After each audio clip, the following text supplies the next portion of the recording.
வணக்கம் ஃப்ரெண்ட்ஸ். ஐயனார் துணை சீரியலில் இன்னைக்கு எபிசோடில் என்ன நடக்குதுன்னு பார்க்கலாம் வாங்க. நேற்று தங்கச்சி பொண்ணு கல்யாணத்துக்கு முகூர்த்த கால் நடுறதுக்காக நம்ம வீட்டிலேருந்து ஒரு 50 கிலோமீட்டர் தள்ளி போயிருந்தோம்.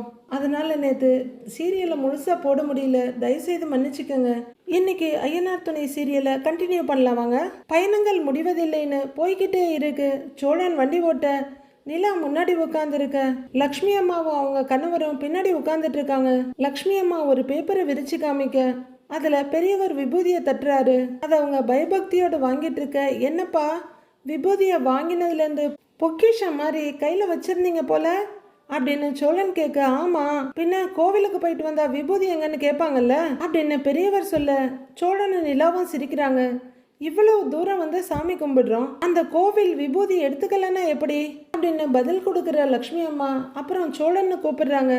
அம்மா அப்படிங்கிறாரு அவரு. நல்ல தரிசனம்ப்பா, நீ தான் காலையிலேயே போனா சீக்கிரம் பார்த்துடலான்னு சொன்னியா, அதே மாதிரி சீக்கிரமா நல்லா பார்த்துட்டு வந்தாச்சு அப்படின்னு அந்த அம்மா சொல்ல, எனக்கு இந்த கோவிலை பத்தி முன்னாடியே தெரியுமா, நான் ஏற்கனவே இங்க வந்திருக்கேன்றாரு சோழன்.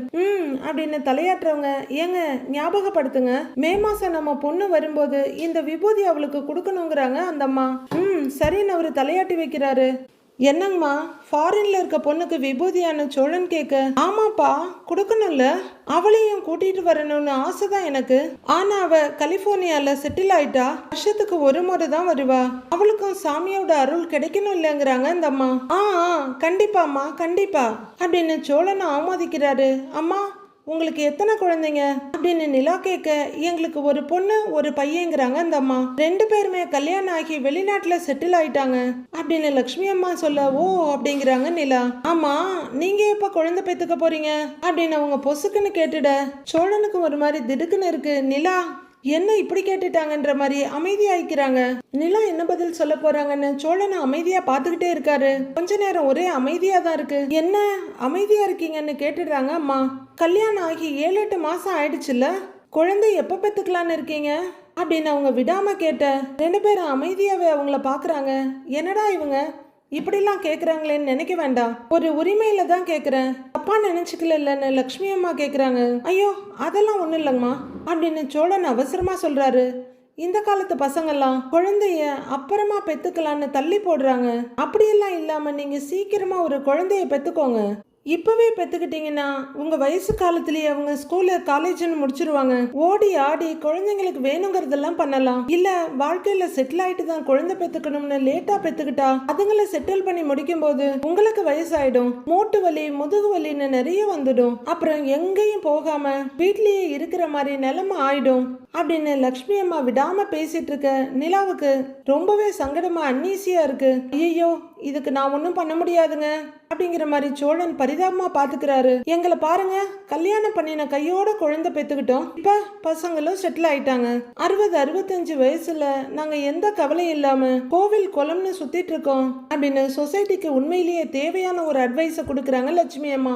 என் வயசுல இருக்கவங்க எல்லாம் இப்பதான் பொண்ணுக்கு மாப்பிள்ளை தேடி அலைஞ்சிட்டு இருக்காங்க. அதனாலதான் சொல்றேன், சீக்கிரம் குழந்தைய பெத்துக்கிட்டு அவங்கள செட்டில் பண்ணி விட்டுட்டீங்கன்னா அப்புறம் நீங்க ஜாலியா வாழலாம்ல அப்படின்னு அந்த அம்மா பேசிக்கிட்டே போக சோழன் என்ன சொல்றதுன்னு தெரியாம இருக்காரு.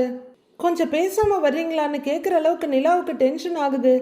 ஆனா மரியாதைக்காக வாயை மூடிட்டு கம்முன்னு வர்றாங்க. கரெக்டு தாங்கம்மா அப்படின்னு சோழன் ஒப்புக்கு தலையாட்டி வைக்க, ஆமா எப்ப பெத்துக்கலான்னு ஏதாவது யோசனை பண்ணி வச்சிருக்கீங்களா அப்படின்னு விடாம அவங்க அந்த கேள்விக்கு பதில் சொல்லலன்னா விடமாட்டேன்ற மாதிரி கேட்டுக்கிட்டே இருக்காங்க. சோ இந்த அம்மா பாட்டுக்கு பேசிட்டே இருக்காங்களே, சும்மா விடமாட்டாங்க போல இருக்கே அப்படின்னு புலம்புறாரு சோழன். நிலா சோழன் ஒரு பார்வை பார்த்துட்டு பின்னாடி பார்த்துட்டு இறுக்கமா உட்கார்ந்துருக்க, அம்மா பெத்துக்கலாங்கம்மா அதுக்கு என்னன்னு சமாளிக்கிறாரு அவரு. என்னம்மா நீ ஒன்னும் சொல்ல மாட்டேங்கிறன்னு நிலாவோட வாயை புடுங்குறாங்க அவங்க. இல்லம்மா கூடிய சீக்கிரத்துல பெத்துக்கலாம்னு நினைச்சோம், இப்ப நீங்க சொன்னது கரெக்டுன்னு தான் தோணுது, நாங்க அதை யோசிக்கிறோம் அப்படின்னு நிலா சொல்ல நிலாவைய திகச்சு போய் அதிர்ச்சியோட பார்த்துட்டு இருந்த சோழன், நாங்க யோசிக்கிறோம்னா அப்படியா சொன்னா அப்படின்னு நெஞ்சில கைய வச்சுக்கிறாரு. என்ன இப்படி சொல்றா அப்படின்னு சோழன் அதிர்ச்சியில ஓட்டுற வண்டியை கவனிக்காம விட்டுட எதிரில ஒரு வண்டி வர வண்டி தடுமாறிட, ஏங்க சோழன் பார்த்து அப்படின்னு நிலா கத்துறாங்க. பார்த்துப்பா அப்படின்னு லக்ஷ்மி அம்மாவும் சொல்ல 3 பேருமே கொஞ்சம் பயந்து தான் போயிருக்காங்க. கொஞ்சம் தடுமாறினாலும் சோழன் அதுக்கப்புறம் காரை கரெக்டா ஓட்டிட்டு போறாரு. நிலா சொன்னதை கேட்ட அவர் மனசுல மத்தாப்பூ பொறிஞ்சு மல்லிகைப்பூ வாசம் வீசிட்டு இருக்கு. கொஞ்ச தூரம் போனதும், சோழா நீங்க வாசல்லையே நிறுத்திக்க, நாங்க 2 பேரும் இறங்கிக்கிறோம் அப்படின்னு பெரியவர் சொல்ல கொஞ்ச தூரத்துல கார் ஓரங்கட்டி நிறுத்துறாரு. சோழனை இறங்குறாரு. பெரியவங்க 2 பேர் இறங்க, வாங்க வாங்க அம்மா வாங்க, இதாம்மா கோவிலு அப்படின்னு சோழன் அவங்கள உள்ளர கூட்டிட்டு போக நிலாவை இறங்கி வந்து காருக்கு முன்னாடி நிக்கிறாங்க. அவங்க ஈன்னு சுத்தி முத்தி பார்த்துட்டு இருக்க, கொண்டு போய் விட்டுட்டு வர சோழன் நிலான்னு கூப்பிட அப்படின்னு திரும்புறாங்க. சாரி, அவங்க அப்படி கேட்பாங்கன்னு நினைக்கல. எங்க அவங்க பேசுனதுல கோவப்பட்டு ஏதாவது சொல்லிடுவீங்களோன்னு பயந்துகிட்டே இருந்தேன். நல்ல வேலை நீங்க எதுவும் சொல்லல அப்படின்னு கொஞ்சம் நிம்மதியா நெஞ்சில கைய வைக்கிறாரு சோழன். அவங்க ஏதோ தெரியாம சொல்றாங்க, இதுல கோவப்பட என்ன இருக்குன்றாங்க நிலா. அப்ப சும்மா சொல்றாங்கன்னு தான் சும்மா பதில் சொன்னியா நீ அப்படின்ற மாதிரி ஆன்னு பாக்குறாரு சோழன். ஆமா, அப்புறம் அவங்க குழந்தை பெத்துக்கிறத பத்தி கேட்கும் போது நீங்க யோசிக்கிறேன்னு சொன்னீங்களே அப்படின்னு சோழன் விடாம கேட்க, ஆமா யோசிக்கிறேன்னு தான் சொன்னேன் அப்படின்னு நிலா சொல்ல மறுபடியும் சோழனுக்கு மனசுக்குள்ள மத்தளம் கொட்டுது. ரொம்ப சந்தோஷமா பின்னந்தலையை தடவிக்கிட்டு, அப்போ நாம எப்போ இத பத்தி பேசி முடிவு பண்ண போறோம் நிலா கிட்ட கேக்குறாரு. இத பத்தி நாம என்ன பேசுறது அப்படின்னு நிலா கேட்க ஏன்னு முழிக்கிறாரு அவரு. உடனே சுதாரிச்சுக்கிட்டு, இல்ல நாம குழந்தை பெத்துக்கிறத பத்தி அதை பத்தி யோசிக்கலான்னு சொன்னீங்களே அப்படின்னு சோழன் சொல்ல, ஏ அப்படியா யோசிச்சீங்க?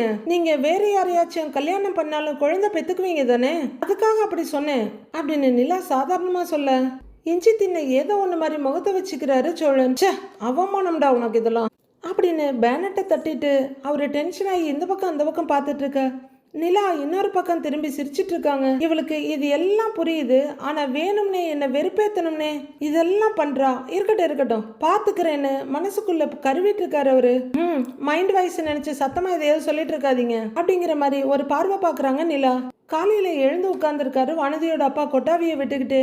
அவங்க அம்மா ஃப்ரிட்ஜில் இன்னைக்கு என்ன சமையல் பண்ணலான்னு காய்கறி தேடுறாங்க. வானதி ரூமை திறந்துட்டு வெளியே வர்றவங்க அம்மா டீ குடுமான்றாங்க. அவங்க அம்மா அந்த பக்கம் வந்து, ஏய் டீ கொடுக்கறது இருக்கட்டும், அந்த இந்திக்கார பொண்ணு உள்ளதான் இருக்கான்னு கேட்குறாங்க. ஆமா உள்ளதான் இருக்கா அப்படின்னு வானதி சொல்ல, ஆமா இன்னைக்கு இங்கே தான் இருப்பாளா அப்படின்னு அவங்க அம்மா கேட்க, ஆமாம்மா இங்கே தான் இருப்பா அப்படின்றாங்க வானதி. ஏண்டி ஒரு நாள் தானே தங்குவான்னு சொன்னேன், இன்னும் போகலையான்னு அவங்க அம்மா கேக்குறாங்க. கொஞ்ச நாளைக்கு இங்கே தானே இருப்பான்னு சொன்னேன், விடிஞ்ச உடனே துரத்தணுமா உனக்கு அப்படின்னு வானதி சிடுசிடுக்க, ஏய் அப்படி இல்லடி, அந்த பொண்ணு யாரு என்னன்னே தெரியல, நீ பாட்டுக்கு வீட்டுக்கு கூட்டிட்டு வந்து தங்க வச்சிட்டு இருக்கிற, நாளைக்கு ஏதாவது பிரச்சனையாச்சுன்னா என்னடி பண்றது அப்படின்னு அவங்க அம்மா கேட்க, அம்மா என் கூட படிக்கிற பொண்ணுமா, அவளால எனக்கு என்ன பிரச்சனை ஆக போகுதுன்றாங்க வானதி. சும்மா இருமா நீ வேற அப்படின்னு வானதி சொல்ல, என்னத்தை தான் உங்ககிட்ட பேசுறதோ தெரியல போன்ற மாதிரி அவங்க அம்மா நின்றுடுறாங்க. அம்மா அந்த பொண்ணு எந்த ஊரு அப்படின்னு அவங்க அப்பா கேட்க, நைனா அதான் நேத்தே சொன்னேன்ல நைனா, அதான் பீகார்னு அப்படின்னு மாத்தாம கரெக்டா சொல்லிடுறாங்க வானதி. அந்த பொண்ணு படிப்புக்காக இங்க வந்திருக்குன்னு வானதி சொல்ல, சரிம்மா அவங்க எங்க தங்கி இருக்காங்க அப்படின்னு அவங்க அப்பா கேட்க, நைனா அதான் அந்த வேலப்பன் சாவடி இருக்குல்ல அங்கதான் தங்கி இருக்காங்கன்றாங்க வானதி. அந்த பொண்ணு வீட்ல இருந்து எப்பதான் வருவாங்களான்னு அவங்க அப்பா கேக்குறாரு. அது அப்படின்னு வானதி சொல்லிட்டு இருக்கும்போது சந்தா மெதுவா ரூம்ல இருந்து வெளியே வர்றாங்க. அங்க உட்கார்ந்துருக்க வானதியோட அம்மாவையும் அப்பாவையும் பார்த்துட்டு நமஸ்தேங்கிறாங்க அவங்க. அது வரைக்கும் எப்ப கிளம்புவான்னு கேட்டுட்டு இருந்த வானதியோட அம்மா, ஏன் பாப்பா நல்லா தூங்குனியான்னு கேக்குறாங்க.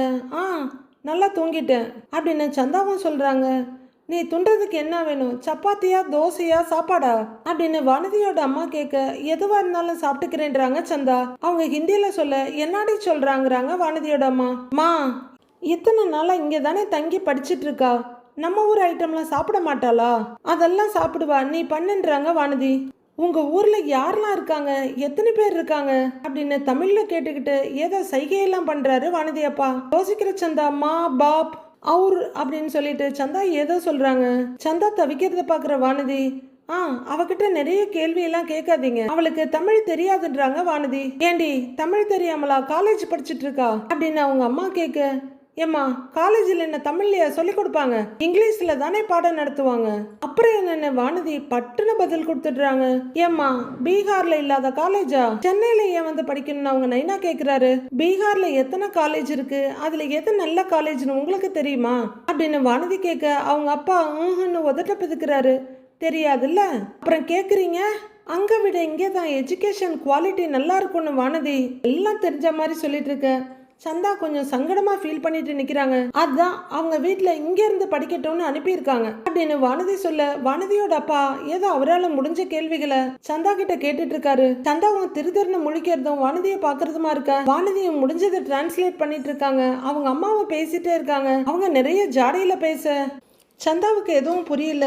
கியா கியான்னு கேட்டுட்டு வானதியை பாக்குறாங்க. வானதி தவிப்பா பார்த்துட்டு இருக்க. அவங்க அம்மாவும் அப்பாவும் இனியோட உலகம் அழிஞ்சிட்டு போகுது, எல்லாத்தையும் பேசி முடிச்சிடணுங்கிற மாதிரி சந்தா கிட்ட சுவாரஸ்யமா பேசிட்டு இருக்காங்க.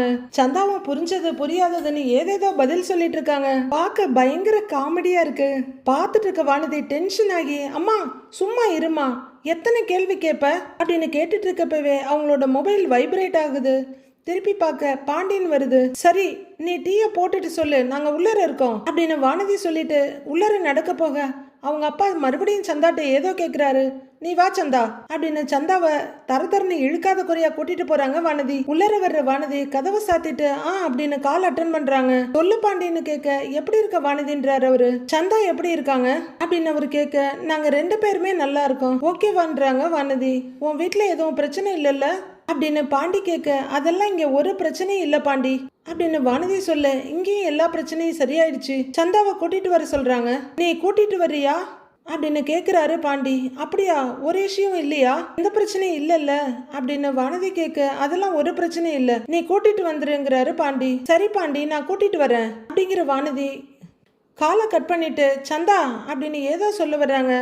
அவங்க அம்மா கதவை திறந்துட்டு, ஏய் இந்தாங்கடி டீ அப்படின்னு கொண்டு வந்து வானதி கிட்ட ஒன்னு நீட்டிட்டு, இந்தாம்மான்னு சந்தா கிட்ட ஒன்னு நீட்டுறாங்க. அம்மா டிஃபன் என்னன்னு வானதி கேட்க, இட்லி ஊத்திருக்கேன்டி, சட்னி செஞ்சுட்டேன், ஏன் சாம்பார் எதுனா வேணுமா அப்படின்னு அவங்க அம்மா கேட்க, ஆமாம்மா பயத்தம்பருப்பு சாம்பார் பண்ணிடுறியா, அது ஈஸி தானேன்னு வானதி கேட்குறாங்க. அப்படின்னு அவங்க அம்மா தலையாட்ட, தால் இல்லாம சாப்பிட மாட்டாங்க அப்படின்னு வானதி சொல்ல, சரி பண்ணிடுறேன் அப்படின்னு அவங்க அம்மா 2 பேரும் ஒரு பார்வை பார்த்துட்டு போறாங்க. அத்தை எப்போ போவா, தின்ன எப்போ காலியாகுன்ற மாதிரி எப்படா அவங்க அம்மா போவாங்கன்னு பார்த்துட்டு இருந்த வானதி அவங்க போனதும் படார்னு சாத்திட்டு, சந்தா பாண்டி தான் ஃபோன் பண்ணா, அங்க எல்லா பிரச்சனையும் முடிஞ்சிருச்சான் அப்படின்னு வானதி சொல்ல, சந்தாவோட கண்கள்ல லைட்டா உயிர் வருது. உங்களை வீட்டுக்கு கூட்டிட்டு வர சொல்லிட்டான், நாம சாப்பிட்டுட்டு போலாம் என்ன அப்படின்னு வானதி கேட்க, சந்தா இப்பதான் ஒரு சின்ன சிரிப்போட சரின்னு தலையாடுறாங்க. டீ குடி அப்படின்னு வானதி சொல்ல, 2 பேருமே எம்டி டம்ளரை வாயில கவுத்துட்டு இருக்காங்க. வானதி சந்தா 2 பேருமே நிம்மதி பெருமூச்சு விடுறாங்க. பல்லவனோட காலேஜ்ல ரன்னிங் ரேஸ் வச்சிட்டு இருக்காங்க. நிறைய பேர் ஓடுறாங்க. பல்லவன் கடகடன்னு முன்னாடி ஓடி வந்துட்டு இருக்காரு. ஆப்போனன்ட் ஆளே இல்ல, சோலோவாகிட்டேன், முன்ன போல இப்ப இல்ல, ரொம்ப மாறிட்டேன் அப்படின்ற வரிகள் பல்லவனுக்கு தான் ரொம்ப பொருத்தமா இருக்கும் போல இருக்கு. அவங்க ஃப்ரெண்ட்ஸ் எல்லாம் கிளாப் பண்ணி என்கரேஜ் பண்ணிட்டு டைமர்ல பாத்துட்டு இருக்காங்க. மத்தவங்களுக்கும் பல்லவனுக்கும் ஏகப்பட்ட டிஸ்டன்ஸ்ல அவர் ஓடிட்டு இருக்காரு. பல்லவன் வேகமா முன்னாடி வர, வா வா வா வா அப்படின்னு பல்லவனுக்கு அவங்க கிளாப் பண்ணிட்டு இருக்க. பின்னாடி வந்தவங்க எல்லாம் ஓடிட்டு இருக்காங்க. எவ்வளவு சீக்கிரத்துல ஓடி இருக்கேன் அப்படின்னு பல்லவன் கேட்க, 2 minutes 30 செகண்ட்ரா, முன்னை விட 10 செகண்ட்ஸ் முன்னாடியே ரீச் ஆயிட்ட அப்படின்னு ஒரு ஃப்ரெண்டு சொல்ல, ஹேய் பரவாயில்லையடா அப்படின்னு இன்னும் 2 ஃப்ரெண்ட் அப்ரிஷியேட் பண்றாங்க. நல்ல இம்ப்ரூவ்மெண்ட்ரா அப்படின்னு டைமர் வச்சிருக்கவர் சொல்ல, சரி மறுபடியும் டைமர் செட் பண்ணுங்க, நான் இன்னொரு தடவை ஓடுறாரு பல்லவன். டேய் இவன் என்னடா இப்படி பிராக்டிஸ் பண்ணிட்டு இருக்கான் அப்படின்னு ஆச்சரியமா கேக்குறாரு இன்னொரு ஃப்ரெண்டு. நான் எங்கடா கேக்குறான் அப்படின்னு இன்னொரு ஃப்ரெண்டு சலிச்சுக்க பல்லவன் மறுபடியும் ஓடுறாரு. என்னடா ஒரு நாளும் இல்லாத திருநாளா பல்லவனோட காலேஜ் எல்லாம் காட்டுறாங்கன்னு பாத்திருந்தா இதுக்குதான் போல இருக்கு. ட்ரைனிங் போயிட்டு இருக்கு, அடுத்து என்ன காம்படிஷன் தான். பல்லவன் இப்ப இன்னும் கொஞ்சம் ட்ரை பண்ணி முன்னாடி ஓடி வர ரொம்ப சந்தோஷமா கிளாப் பண்றாங்க ஃப்ரெண்ட்ஸ். ஓடி வந்த பல்லவன் ஒரு இடத்துல தட்டி விட்டு குட்டிக்காரன் அடிச்சு 2 பொருள்றாரு. ஃப்ரெண்ட்ஸ் எல்லாம் ஓடி வர்றாங்க. தூக்கி கைத்தாங்களா ஹாஸ்பிட்டலுக்கு கூட்டிட்டு போற மாதிரி கூட்டிட்டு வர்றாங்க. தாங்கி பிடிச்சி கூட்டிட்டு வந்து சேர்ல உட்கார வச்சுட்டு, இந்திரா தண்ணி குடுறான்னு அவசரமா ஒருத்தர் வாட்டர் பாட்டில திறக்கிறாரு. என்னடா ஆச்சுன்னு ஒரு ஃப்ரெண்டு கவலையா கேட்க, காலையில இருந்து ஓடிட்டு இருக்கான்ல அதான் மயங்கி விழுந்துட்டான் போலன்னு இன்னொரு எல்லோ ஷர்ட் சொல்றாரு. சரிடா நீங்க பாத்துக்கங்க, நான் போய் ஜூஸ் வாங்கிட்டு வரேன் அப்படின்னு அந்த பையன் கிளம்ப, சரிடா மச்சி போயிட்டு வா அப்படின்னு ஒரு ஆரஞ்சு டி ஷர்ட் அவர் தோல்ல தட்டுறாரு. அப்போ ஆரஞ்சு ஷர்ட் பல்லவனை பார்த்துட்டு, ஏண்டா என்கிட்ட எலக்ட்ரோலைட் இருக்கு குடிக்கிறியான்னு கேக்குறாரு. உடனே ஒரு ரெட் ஷர்ட், ஏண்டா பதில் சொல்ற நிலைமையிலேயாடா அவன் இருக்கான், எடுத்து குடுடா குடிக்கட்டும்னு சொல்ல அவர் பாட்டில் எடுக்கிறாரு. சீக்கிரம்டான்னு ரெட் டி ஷர்ட் சொல்ல பாட்டில் எடுத்து குளிக்கிட்டு இருக்காரு அவரு. பல்லவன் அதை வாங்கி முகத்தை சுழிச்சுக்கிட்டு குடிக்க, ஏண்டா எதுக்கு இவ்வளோ ஸ்ட்ரெயின் பண்ணிக்கிற அப்படிங்கிற மாதிரி ஃப்ரெண்ட்ஸ் எல்லாம் ரொம்பவே சங்கடத்தோட பாக்குறாங்க. பல்லவன் ஒரு முறை குடிச்சு முடிச்சுட்டு நிமிர, டேய் பல்லவா இப்போ நீ ஓகே தானே அப்படின்னு ஆரஞ்சு டிஷர்ட் கேட்குறாரு. பரவாயில்லடா அப்படின்னு பல்லவன் சொல்ல, டேய் இப்படி விடாம ப்ராக்டிஸ் பண்ணிட்டே இருந்தேன்னா என்னடா ஆகுறது, ஏன்டா இப்படி பண்ணிட்டு இருக்க அப்படின்னு ரெட் டிஷர்ட் கேட்குறாரு. சொன்ன இல்லடா என்னோட எய்ம் அது அப்படின்னு பல்லவன் சொல்ல உச்சி கொட்டிக்கிறாங்க ஃப்ரெண்ட்ஸ். நீ உங்க அண்ணங்கிட்ட பேசணும்னு இதெல்லாம் பண்றேன்னு எங்களுக்கு புரியுது. ஆனா உன்னோட லிமிட்டை மீறி நீ உன்னை புஷ் பண்ணிட்டு இருக்கடா. அப்புறம் உன்னால காம்படிஷன்ல பார்ட்டிசிபேட் பண்ணவே முடியாதுடா அப்படின்னு ஆரஞ்சு டிஷர்ட் சொல்ல, இல்லடா அப்படிலாம் ஆகாதுடா, நான் பாத்துக்கிறேங்கிறாரு பல்லவன். என்ன பாத்துக்கிற நீ? மதியத்துல இருந்து இப்படி மொட்டை வெயில பிராக்டிஸ் பண்ணிட்டு இருக்க நீ. அட்லீஸ்ட் காலையில ஈவினிங்னு பிரிச்சாவது பண்ணலாம் அப்படின்னு ஆதங்கத்தோட ஒரு ஃப்ரெண்டு சொல்றாரு. இவன் தான் எல்லா காம்படிஷன்லையும் சேர்ந்திருக்கானே, எல்லாத்துக்கும் ப்ராக்டிஸ் பண்ணணும், அதுதான் இப்படி பண்ணிட்டு இருக்கான் அப்படின்னு ஆரஞ்சு டிஷர்ட் ஆதங்கத்தோட சொல்றாரு. அவரும் ஓடி போன எல்லோ டிஷர்ட் ஓடி வந்து இந்தடான்னு ஆரஞ்சு ஜூஸ் நீட்டுறாரு. இல்லடா வேணாண்டான்னு சொல்ல, இந்தடா குடிடா அப்படிங்கிறாரு இன்னொரு ஃப்ரெண்டு. இல்ல இப்பதானே எலக்ட்ரோலைட் குடிச்சேன், இப்ப வேணாண்டா, கொஞ்ச நேரம் ஆகட்டும்ங்கிறாரு பல்லவன். டேய் நான் சொல்றத கேளு, இல்லனா நானே உங்க அண்ணனுக்கு போன் பண்ணி நீ இப்படிலாம் பண்ணிட்டு இருக்கன்னு சொல்லி கொடுத்துருவேண்டா அப்படின்னு ஆரஞ்சு டிஷர்ட் பல்லவனை மிரட்டுறாரு. ஆமாண்டா, இவன் இப்படிலாம் பிராக்டிஸ் பண்ணிட்டு இருக்கான்னு தெரிஞ்சா அண்ணனே இவனை கூப்பிட்டு என்ன ஏதுன்னு கேட்டுருவாரு. அவரே பேசிடுவாரு. பேசாம அண்ணனுக்கு கூப்பிட்டு சொல்லிடலாம்டா அப்படின்னு சொல்ல, வேண்டாம் வேண்டாம் டேய், என் அண்ணங்கிட்ட எல்லாம் சொன்னீங்கன்னு வச்சுக்கோங்க, அவ்வளவுதான், நான் பாத்துக்கிறேன். காம்படிஷன் வின் பண்ணதுக்கு அப்புறம் நானே நார்மல் ஆயிடுவேண்டா அப்படின்னு பல்லவன் சொல்ல, போடன்ற மாதிரி தலையில கை வச்சுக்கிறாங்க அவங்க. இன்னைக்கு பிராக்டிஸ் பண்றப்ப தண்ணி குடிக்க மறந்துட்டேன், அதான் டீஹைட்ரேஷன் ஆயிடுச்சு. இதெல்லாம் காம்படிஷன் முடியற வரைக்கும் தான். டேய் புரிஞ்சுக்கங்கடா, இதை தவிர எனக்கு வேற ஆப்ஷனும் இல்லடா அப்படிங்கிறாரு பல்லவன். இதுக்காக நீ இவ்வளவு கஷ்டப்படணுமாடான்னு உண்மையான வருத்தத்தோட கேட்கிறாரு ஒரு ஃப்ரெண்டு. உனக்கு சொன்னா புரியாதுடா, நான் போய் பிராக்டிஸ் பண்றேன், டைமரை மட்டும் ஆன் பண்ணேன்னு சொல்லிட்டு பல்லவன் எழுந்திருக்கிறாரு. அவரு ஓட ஆரம்பிக்க, டேய் ரெஸ்ட் எடுத்துக்கிட்டு அதை போடான்னு ஒரு ஃப்ரெண்டு சொல்ல, அப்புறமா எடுத்துக்கிறேன்னு ஓடிட்டே இருக்காரு பல்லவன். அங்கே கிரவுண்டில் பல்லவன் மூச்சு பிடிச்சி ஓடிக்கிட்டு இருக்க இங்கே நடேசன் உட்காந்து பேப்பர் படிச்சுட்டு இருக்காரு. பெண்களின் மாதவிடாய் காலங்களுக்கு வந்த மனு தள்ளுபடி அப்படின்னு அவர் படிச்சுட்டு இருக்க வானதி வண்டி ஓட்டிட்டு வர பின்னாடி சந்தா உட்காந்து வர்றாங்க. வண்டி நடேசன் வீட்டு முன்னாடி வந்து நிக்குது. வானதி வண்டியை நிறுத்திட்டு இறங்குன்னு சொல்ல சந்தா கொண்டு போன பையோட இறங்குறாங்க. நடேசன் பேப்பரை ஓரமா வச்சுட்டு யாருன்னு பாக்குறாரு. சந்தாவை பார்த்ததும் ஆவோ ஆவோ சந்தா அப்படிங்கிறாரு. ஆப் கைசே ஹோம் அப்படின்னு சந்தா கேட்க, ஆஹா பகுத் அச்சா ஹை சேரன் அந்தர் ஹை அப்படிங்கிற நடேசன், ஏய் ஒன்னும் பிரச்சனை இல்லையான்னு வானதி கிட்ட கேட்கிறாரு. ஆஹா ஒன்னும் பிரச்சனை இல்லைன்னு வானதி சொல்ல, அதானே நீ தான் லெஃப்ட் ஹேண்ட்லயே டீல் பண்ணுவிய எல்லாத்தையும், போப்போ கூட்டிட்டு போ உள்ளர அப்படின்னு பரவசமா சொல்றாரு. வானதியும் சந்தோஷமா வாங்க சந்தான்னு சொல்லிட்டு உள்ளர போறாங்க. போப்போ உள்ள போ அப்படிங்கிற நடேசன் கூட்டிட்டு போன்னு சொல்லிட்டு மறுபடியும் பேப்பரை விரிக்கிறாரு. வானதியும் சந்தாவும் உள்ளர வர அங்க சேர்ல உட்கார்ந்து இருக்க பாண்டி இவங்களை பார்த்ததும் வா வானதி அப்படின்னு எழுந்து நின்று சொல்றவரு வாங்கன்றாரு சந்தாவை பார்த்து. அண்ணே அண்ணே அப்படின்னு பாண்டி கூப்பிட அங்கிருந்து வர்றாரு சேரன். ஆமா வானதி அப்படிங்கிற சேரன், சந்தா எப்படி இருக்க சந்தான்னு கேக்குறாரு. இந்த பக்கம் உட்கார்ந்துட்டு இருக்க பல்லவனை நிமிந்து பார்க்க, மே டீக் ஹோங்கிறாங்க சந்தா. இப்ப உனக்கு பயம்லாம் எதுவும் இல்லன்னு சேரன் கேட்க, இல்ல அதெல்லாம் ஒண்ணும் இல்லன்னு ஹிந்தில சொல்றாங்க. வானதி நீ பண்ணின உதவிக்கு ரொம்ப நன்றிமா. சரியான நேரத்துக்கு நீ மட்டும் சந்தாவை கூட்டிட்டு போகலன்னா ரொம்ப கஷ்டமா இருக்கும். அவங்க இப்படி திடீர்னு வந்து நிப்பாங்கன்னு நாங்க யாருமே எதிர்பார்க்கவே இல்ல. எப்படி சமாளிச்சிருப்போனே தெரியல. ஆனா நீ மட்டும் வரலன்னா என்ன பண்ணிருப்போன்னு யோசிக்க கூட முடியல வானதி. ரொம்ப நன்றிமான்னு கை கூப்ப, ஐயோ அண்ணே விடுங்க அண்ணே, இதுக்கெல்லாம் எதுக்கு போய் தேங்க்ஸ் சொல்றீங்க? நான் பாண்டி கிட்ட பேசிட்டு இருக்கும் போதுதான் உங்களுக்கு இந்த தகவல் வந்துச்சு. பயங்கர பதட்டமா பாண்டி கிட்ட பேசுனீங்க. பாண்டி சொல்லிட்டு தான் போனான். இதெல்லாம் நடக்கும்னு தெரிஞ்சு நான் சும்மா இருக்க முடியுமா என்ன? அதான் என்ன ஆனாலும் பரவாயில்லன்னு களத்துல இறங்கிட்டேன் அப்படின்னு வீரமங்கை வானதி சொல்ல எல்லாருமே சின்ன சிரிப்போட பாக்குறாங்க. சந்தா அங்க வந்து தங்கி இருக்கிறது உங்க வீட்டுல ஒன்னும் பிரச்சனை இல்லல்லப்பா அப்படின்னு சேரன் கேட்க, எனக்கு என்னென்ன பிரச்சனை? சந்தா இருந்தது எனக்கு ஜாலியா தான் இருந்துச்சுங்கிறாங்க வானதி. நாங்க நல்லா கதை அடிச்சிட்டு இருந்தோம்னு வானதி சொல்ல சந்தாவும் சிரிக்கிறாங்க. எல்லாருக்கும் ரொம்ப சந்தோஷமா சிரிப்புமா இருக்கு. கதை அடிச்சிங்களா? எப்படி ஹிந்திலியாங்கிறாரு பல்லவன். ஐ நோ ஹிந்தி அப்படின்னு வானதி சொல்ல, ஐ நோ ஹிந்திங்கிறது இங்கிலீஷ்ல தான் சொல்றீங்க அப்படின்னு பல்லவன் கிண்டல் பண்ண, கொஞ்சம் கொஞ்சம் ஹிந்தி மாலும் அப்படின்னு வானதி வெடுக்குன்னு சிரிக்கிறாங்க. சந்தாவும் சந்தோஷமா இதெல்லாம் பார்த்துட்டு இருக்காங்க. சரி சரி எல்லாரும் உட்காருங்க, சாப்பாடு ரெடி பண்ணிருக்கேன் சாப்பிடலாம் அப்படின்னு சேரன் சொல்லிட்டு கிச்சன் பக்கம் திரும்ப, சரி சரின்னு அப்படிங்கிற வானதி, சந்தா இங்க உட்காருங்க வாங்க அப்படின்னு கைய பிடிச்சு கூப்பிடுறாங்க வானதி. மே அந்தர் ஜாவும் அப்படிங்கிறாங்க சந்தா. சேரன் என்ன பார்க்க போறீங்களா? போங்க போங்க, பி ஹாப்பி அப்படின்னு வானதி மட்டும் போய் உட்காடுறாங்க. உட்காரு வானதி, நீ வந்தவனையே சொல்லணும்னு நினைச்சேன் அப்படின்னு வானதிக்கு ஆப்போசிட்ல சேரை இழுத்து போட்டு பாண்டி உட்கார சந்தா கிச்சனுக்கு போக கையில இருக்க புக்கோட பல்லவன் ரூம்குள்ள போறாரு. சேரன் அடுப்புகிட்ட ஏதோ செஞ்சுட்டு இருக்க சந்தா மெதுவா வந்து நிக்க, வா சந்தா நல்லா இருக்கல்லன்னு கேக்குறாரு. அப்படின்னு சந்தா சொல்ல, இப்ப பயம்லாம் எதுவும் இல்லையே அப்படின்றாரு சேரன். சந்தா அப்படின்னு சொல்லிட்டு இருக்க, உன்னை தேடி வந்த எல்லாரும் ஊருக்கு போயிட்டாங்க, இனிமே அவங்க வரமாட்டாங்க, நீ அதை நினைச்சு பயப்படாதன்னு சேரன் சொல்ல, ஆ டிகேங்கிறாங்க சந்தா. ரெண்டு பேரும் சிரிப்போட ஒருத்தர் பார்த்துட்டு நிக்கிறாங்க. அப்புறம் ரெண்டு பேரும் ஜாலியா பேசிட்டு இருக்க ஆரம்பிச்சிடுறாங்க. இங்க பாண்டி, நீ இப்படிலாம் பண்ணுவேன்னு நான் எதிர்பார்க்கவே இல்லை வானதி அப்படின்றாரு பாண்டி. அது எப்படி பாண்டி, நீ ஒரு பிரச்சனையில இருக்கன்னு தெரிஞ்சதுக்கு அப்புறம் நான் உனக்காக வந்து நிக்காம இருப்பேனா? என்னை பத்தி நீ அவ்வளவுதான் புரிஞ்சு வச்சிருக்கியா அப்படின்னு கேக்குற வானதியை பார்க்க ஒரு ஏஞ்சலை பாக்குற மாதிரியே இருக்கு. அப்படிலாம் இல்லை வானதி, இந்த மாதிரி நேரத்துல தான் நீ வேற ஒரு ஆளா எனக்கு தெரியற.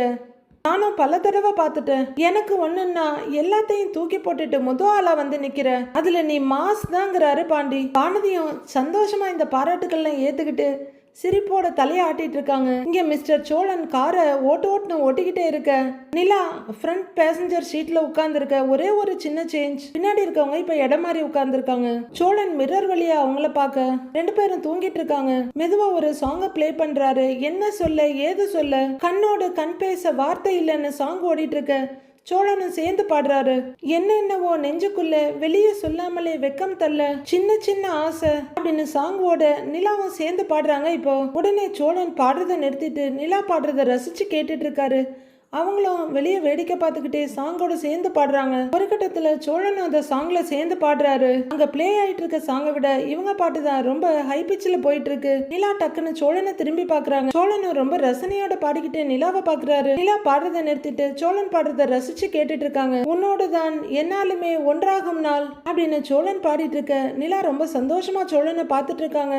அடுத்து என்ன நடக்க போகுதுன்னு வர எபிசோட்ல பார்க்கலாம் ஃப்ரெண்ட்ஸ்.